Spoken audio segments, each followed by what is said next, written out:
नमस्कार छात्रों, आज मैं आप सबके लिए आपकी पाठ्यपुस्तक काव्य पाठ 5 गुरबानी, जो कि गुरु नानक जी द्वारा रचित उनकी धार्मिक पुस्तक गुरु ग्रंथ साहिब से लिया गया है। बच्चों, गुरु नानक जी के बारे में आप लोगों ने पहले भी पढ़ा होगा।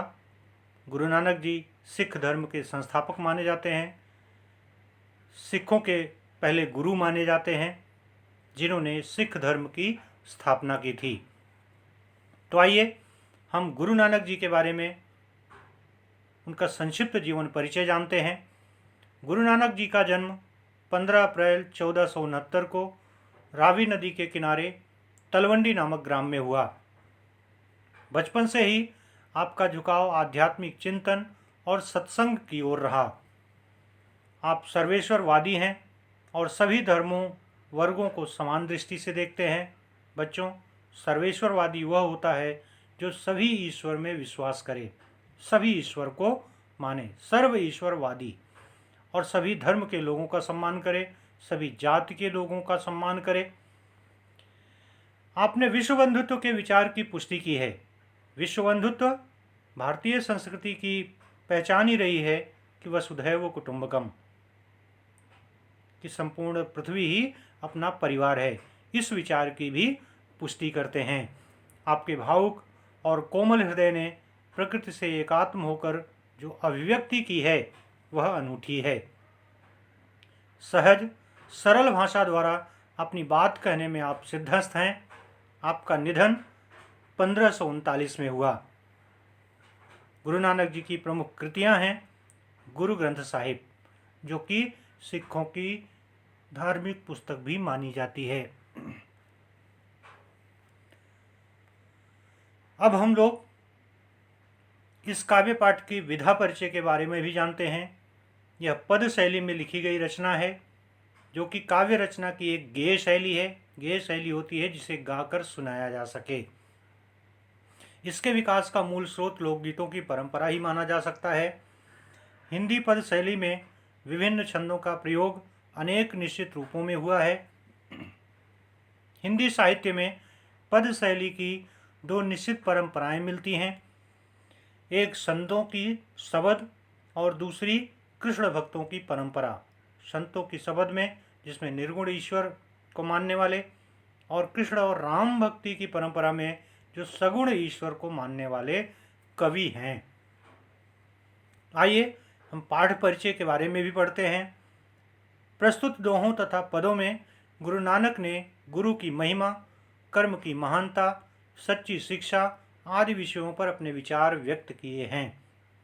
मनुष्य के जीवन को उदात्त और चरित्रवान बनाने में गुरु का मार्गदर्शन, मनुष्य के उत्तम कार्य और सच्ची शिक्षा का बहुत बड़ा योगदान होता है। बच्चों, गुरु नानक जी ने बताया है कि हमारे जीवन में गुरु का बहुत ही महत्वपूर्ण स्थान होता है, जो हमें सच्ची शिक्षा देता है, जो हमें उत्तम कार्य करने के लिए प्रेरित करता है। गुरु द्वारा दिया जाने वाला ज्ञान ही शिष्य की सबसे बड़ी पूंजी है। संसार मनुष्य की जाति का नहीं, अपितु उसके उत्तम कर्मों का सम्मान करता है। मनुष्य का श्रेष्ठत्व उसके अच्छे कर्मों से सिद्ध होता है, ना कि उसकी जाति अथवा वर्ग से। गुरु नानक ने कर्मकांड और बाह्याडंबर का विरोध किया है। कभी भी वो कर्मकांडी नहीं थे, कर्मकांड का बहुत विरोध किया। तो आइए हम गुरु नानक द्वारा रचित गुरबानी को पढ़ते हैं। नानक गुरु न चेतनी, मनिया पड़े सुचेत, छूते तिल बुआए ज्यूं, सुए अंदर खेत, खेते अंदर छुट्या, कहु नानक सौ नाह, फली यही फूली यही, बपुड़े भी तन बिच स्वाह। बच्चों, यहाँ पर मैंने शब्दार्थ भी दे दिया है, आप इसको पढ़ लीजिएगा। अब इसका भावार्थ देखते हैं।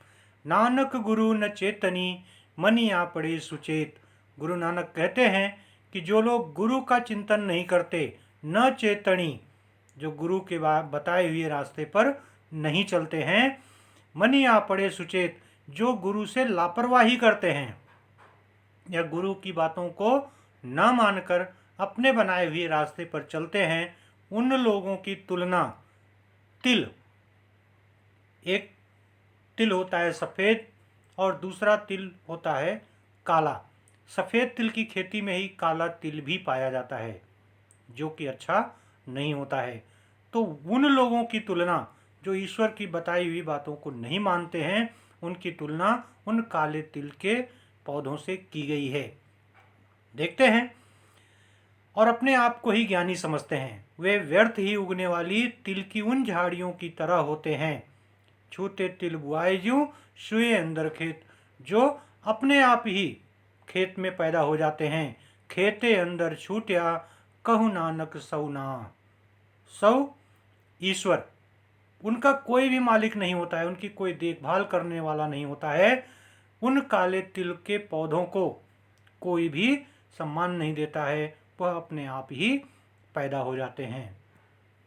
वे ऊपर से फैलती फूलती तो दिखाई देती हैं, पर उन फलियों के अंदर गंदगी और मैल भरा होता है। फल यही फूली यही, बपुड़े भी तन बिच स्वाहा।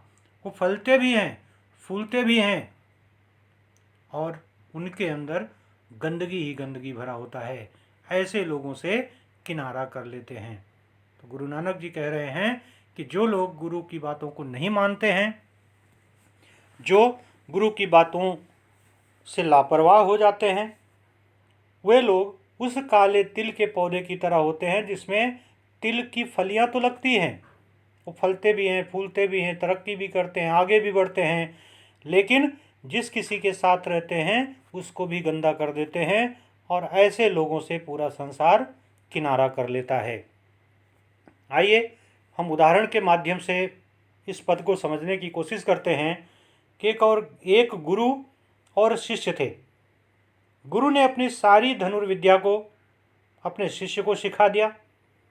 अब शिष्य को इस बात का घमंड हो गया कि मुझसे बड़ा धनुर्धारी यानी धनुष चलाने वाला इस संसार में कोई दूसरा नहीं है। गुरु के अन्य शिष्य उस बच्चे से किनारा करने लगे कि यह तो बहुत ही घमंडी हो गया है। अब गुरु को लगा कि इसके घमंड को दूर करना चाहिए। गुरु उस शिष्य को लेकर नदी के किनारे गए, जहाँ पर नदी को पार करने के लिए एक बांस का पुल बनाया गया था, जिस पर सिर्फ एक ही बांस रखा गया था। गुरु ने कहा कि मैं इस नदी को अकेले पार कर रहा हूँ।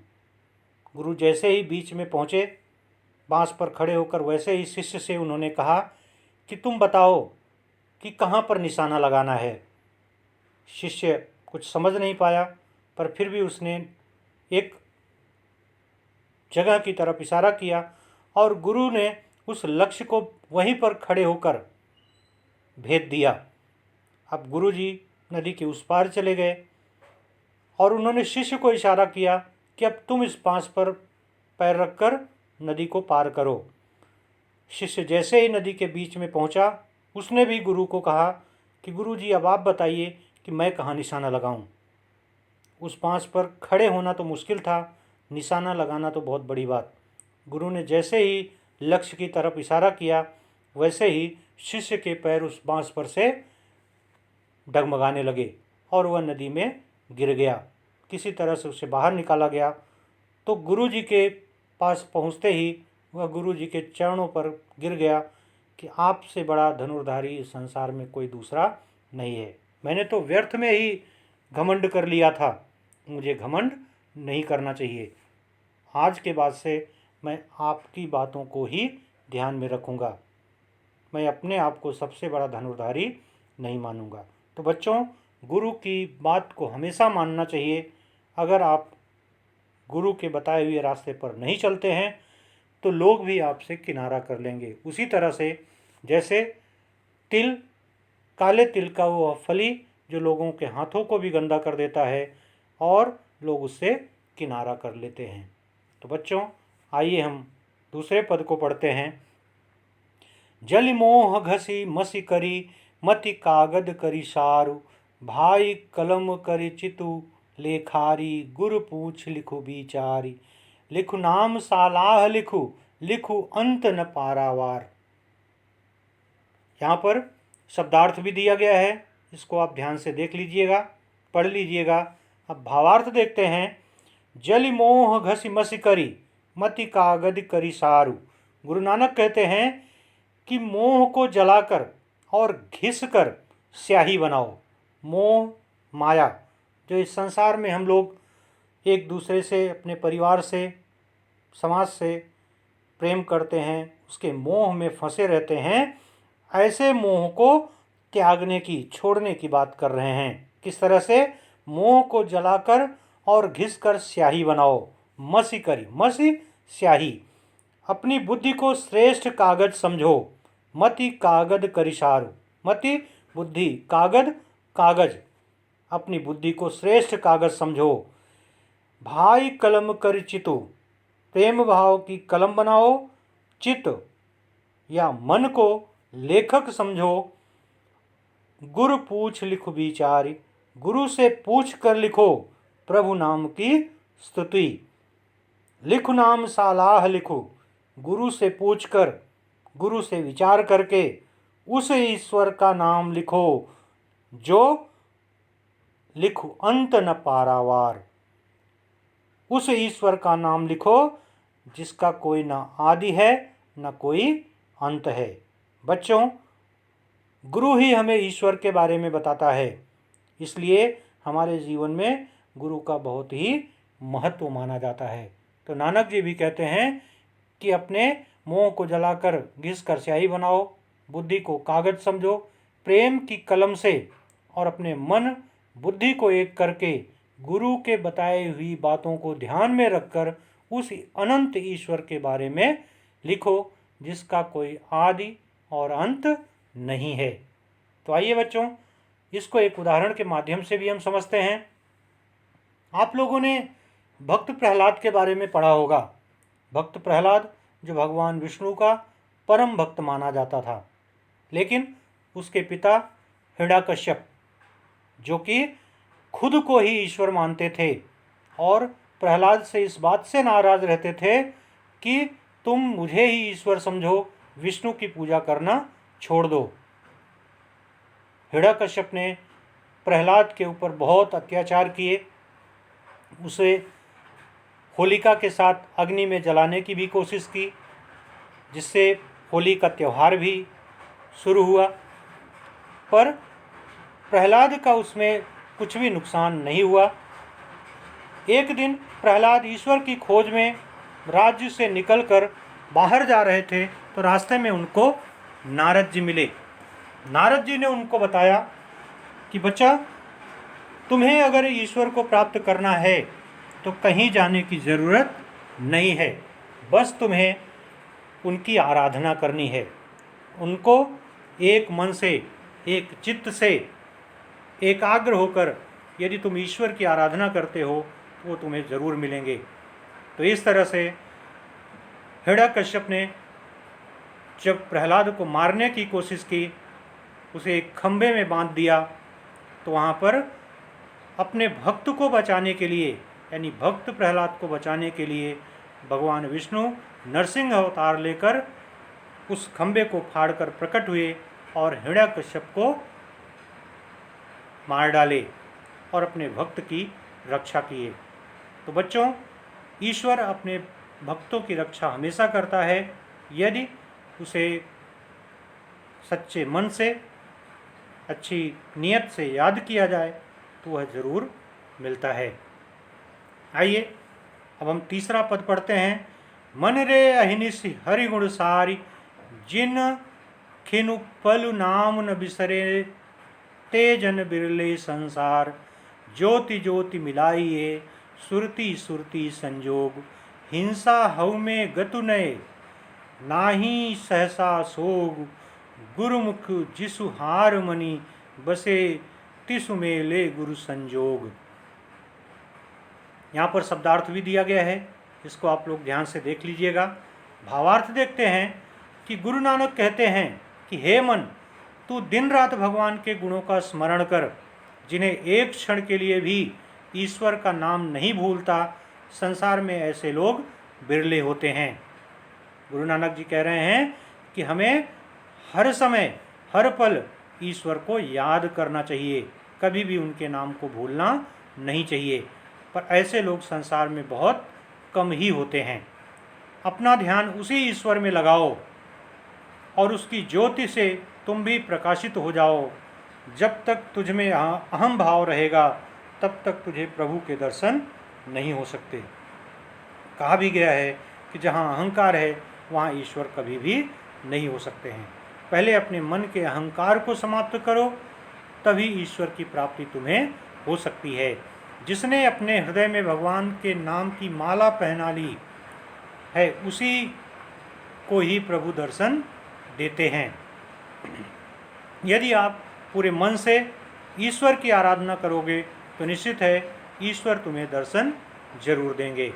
तो आइए हम उदाहरण के माध्यम से इसे समझने की कोशिश करते हैं कि बच्चों, आप लोगों ने महर्षि वाल्मीकि के बारे में पढ़ा होगा। महर्षि वाल्मीकि अपनी युवावस्था में एक डाकू थे जो लोगों से लूटपाट करते थे, लोगों को मारते थे, उनके धन को छीन लेते थे। ऐसे ही एक बार वाल्मीकि जंगल में जाते हुए नारद को पकड़ लिए। नारद जी जब उनको मिले तो वाल्मीकि ने कहा कि तुम्हारे पास जो कुछ भी है तुम मुझे दे दो। नारद जी ने उनसे पूछा कि ये बताओ तुम यह पाप क्यों करते हो। वाल्मीकि जी ने कहा कि मैं अपना परिवार पालने के लिए यह पाप करता हूँ। तो नारद जी ने कहा कि तुम अपने परिवार वालों से पूछो कि जो तुम पाप कार्य करते हो क्या उसमें वो सहभागी होंगे। वाल्मीकि अपने परिवार के पास गए, वहाँ पर लोगों से पूछा कि मैं जो लूटपाट करके लाता हूँ क्या तुम लोग भी इसका भागी होगे। परिवार के लोगों ने साफ मना कर दिया कि पाप तुम कर रहे हो तो उसके फल को हम लोग क्यों भोगेंगे, यह तो तुम्हारा कर्तव्य है कि तुम अपने परिवार का पालन कर रहे हो। वाल्मीकि की आंखें खुल गई और वे वापस आए। नारद जी को उन्होंने बंधन से मुक्त किया और उनसे कहा कि मुझे कुछ ज्ञान दीजिए। नारद जी ने कहा कि तुम्हें राम नाम तो बड़ा मुश्किल लगेगा, तुम एक काम करो, मरा मरा का जाप करो, यानी राम के नाम का उल्टा जप करो, निश्चित है कि तुम्हें ज्ञान प्राप्त हो जाएगा। वाल्मीकि इतने दृढ़ प्रतिज्ञ हो गए कि उन्होंने मरा मरा कहते हुए ईश्वर की आराधना करना शुरू कर दिया। इतना तप किया कि चारों तरफ उनके मिट्टी का ढेर हो गया, चारों तरफ दीमक से ढक गए। दीमक को वाल्मीकि का घर भी कहा जाता है। तो इस तरह से उन्होंने एक दिन ईश्वर को समझ लिया, ईश्वर को जान लिया। और महर्षि वाल्मीकि ने रामायण, संस्कृत में उन्होंने राम के चरित्र का वर्णन किया और रामायण लिखा।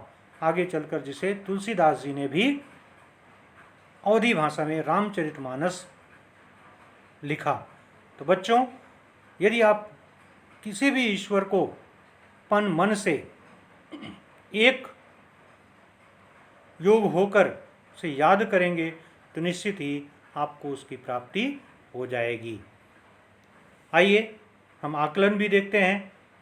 संजाल पूर्ण कीजिए। बच्चों, यहाँ पर मैंने प्रश्न भी दिया है और उसके साथ साथ उत्तर भी दे दिया है कि नाम स्तुति के लिए आवश्यक है प्रेम भाव जागृत करना, सच्चे मन से गुरु से ज्ञान पाना, मोह को त्यागना, बुद्धि को श्रेष्ठ मानना। उत्तर लिखिए। गुरु को महत्व न देने वाले ऐसे होते हैं। इसमें 4 उत्तर दिया गया है, आप इसे अपने नोटबुक पर लिख लीजिएगा। शब्द संपदा है, समानार्थी शब्द लिखिए। तीसरा है अभिव्यक्ति, गुरु बिन ज्ञान न होई। इस उक्ति पर अपने विचार 50 शब्दों में लिखिए। तो बच्चों, यहाँ पर मैंने इसका उत्तर नहीं लिखा है। इस अभिव्यक्ति को आप अपने हिसाब से, कि गुरु के बिना ज्ञान नहीं मिल सकता है, इसके बारे में 50 शब्द अपने मन से आप लिखेंगे। आइए अब हम चौथा पद पढ़ते हैं। तेरी गति मिति तू ही जाने, क्या को आँखी बखाड़े। तू आपे गुप्ता आपे प्रकटु, आपे सब रंग भाड़े।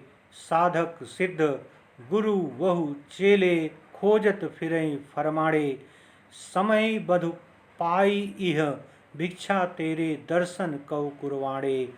उसी की प्रभु खेल रचाया गुरुमुख सोवी होई। नानक सब जुग आपे वर्ते दूजा और न कोई। शब्दार्थ ये दिया गया है, इसे आप सब देख लेंगे। भावार्थ है, गुरु नानक जी कहते हैं कि हे प्रभु, तेरी गतिमित तू ही जाने, क्या को आँखी बखाड़े। हे प्रभु, अपनी शक्ति के सब रहस्यों को केवल तुम ही जानते हो, उनकी व्याख्या कोई दूसरा नहीं कर सकता है। तू आपे गुप्ता आपे प्रकटो आपे सब रंग भाड़े। तू ही अप्रकट हो, तुम ही प्रकट रूप में भी हो। तुम्हारे अनेक रंग हैं, अनगिनत तुम्हारे भक्त हैं, सिद्ध हैं, गुरु हैं और अनगिनत शिष्य तुम्हें ढूंढते फिरते हैं। गुरु नानक जी कहते हैं कि समय बध पाई यह भिक्षा तेरे दर्शन कौ कुरवाड़े। हे प्रभु, जिन्होंने नाम स्मरण किया उन्हें प्रसाद भिक्षा में तुम्हारे दर्शन की प्राप्ति हुई है। नानक जी कह रहे हैं कि जिन्होंने मन से तुम्हें याद किया, तुम्हारा स्मरण किया, उन्हें प्रसाद के रूप में यानी भिक्षा के रूप में तुम्हारे दर्शन की प्राप्ति हुई। प्रभु उसी कि प्रभु खेल रचाया गुरुमुख सोभी होई। नानक सब जुग आपे बरते दूजा और न कोई। प्रभु, तुम्हारे इस संसार के खेल को केवल कोई गुरुमुख ही समझ सकता है। प्रभु, अपने इस संसार में युग युग से तुम ही विराजमान रहते हो। कोई नानक सब जुग आपे वर्ते दूजा और न कोई। इस संसार में सिर्फ तुम ही तुम हो, युगों युगों से तुम चले आ रहे हो, तुम ही विराजमान रहते हो, कोई दूसरा नहीं है।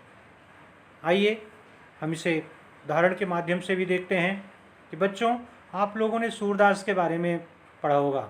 सूरदास कृष्ण के अनन्य भक्त थे। कहा जाता है कि वो जन्म से अंधे थे, लेकिन कृष्ण की भक्ति में इस तरह से लीन रहते थे कि एक बार कृष्ण ने उनको दर्शन दिया और अपनी समस्त बाल लीलाओं को उनको दिखाया, जिसकी वजह से सूरदास ने हमेशा भगवान कृष्ण की बाल लीला का वर्णन अपने पदों में किया है। देखिए किस तरह से जब सूरदास गाने लगते थे तो ऐसे लगता था कि कृष्ण भगवान स्वयं वहाँ बैठकर देख रहे हों और सुन रहे हों। और दूसरा उदाहरण मीराबाई का है कि मीराबाई भी ऐसे राज परिवार में जन्मी, राजा की रानी बनी, लेकिन कृष्ण की भक्ति को उन्होंने कभी भी नहीं छोड़ा। भगवान कृष्ण को ही वो अपना पति मान चुकी थी। भगवान कृष्ण की मूर्ति के सामने हर समय नाचना, साधुओं के साथ घूम घूम कर भजन गाना, यह उनका कर्तव्य था और उनका मानना था कि कृष्ण के सिवा और कोई दूसरा मेरा इस संसार में नहीं है। तो बच्चों, इस तरह की भक्ति हमें ईश्वर के प्रति करनी चाहिए कि अपना सब कुछ ईश्वर को समर्पित कर देना चाहिए। आइए हम 5वां पद पढ़ते हैं। गगन में काल रविचंद दीपक बने, तारका मंडल जनक मोती, धूप मल्या नील पवन चावरो करे, सकल बनराय कुलंत ज्योति, कैसी आरती होई भव खंडना, तोरी आरती अनाहत शबद बाजत भेरी। शब्दार्थ भी यहाँ पर दिया गया है, इसे देख लीजिएगा। भावार्थ है कि संसार में दिन रात महान आरती हो रही है। हे प्रभु, आपकी आरती चारों तरफ हो रही है। आकाश की थाल में, आकाश एक थाल के रूप में दिखाई पड़ रहा है। सूर्य और चंद्रमा के दीपक जल रहे हैं।